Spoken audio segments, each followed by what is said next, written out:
In today's video, I'm going to teach you how to use the Excel left, right, and mid functions.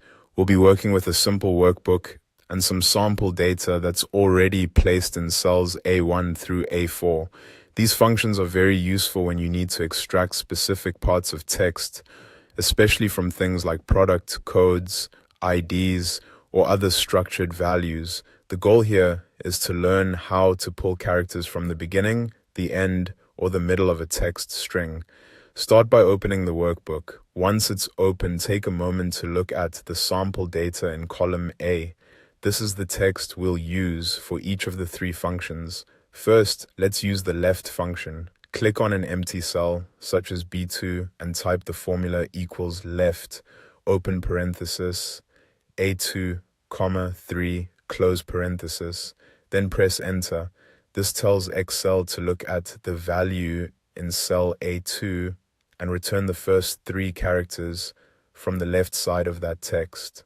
After that, select cell B2 and drag the fill handle down to B4 to copy the formula to the remaining rows. You should now see Excel return the first three characters from each product code in column A. Next, let's move on to the right function.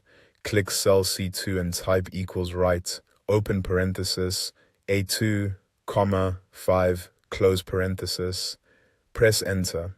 This formula works similarly, but instead of pulling characters from the beginning, it extracts the last 5 characters from the text in A2.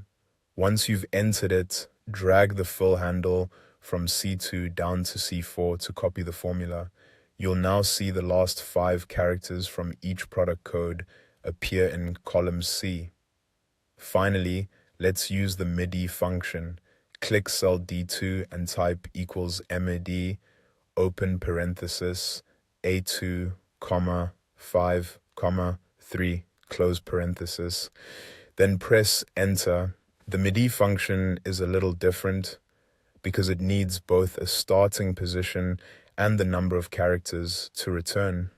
In this case, Excel starts at the 5th character in A2 and returns 3 characters from that point. After entering the formula, drag the fill handle from D2 down to D4 to apply it to the rest of the sample data.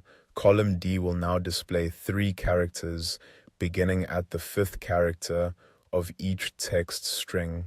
And that's it.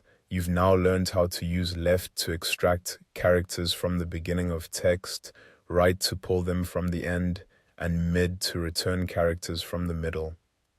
These are simple but powerful text functions that can save a lot of time when cleaning or analyzing data in Excel.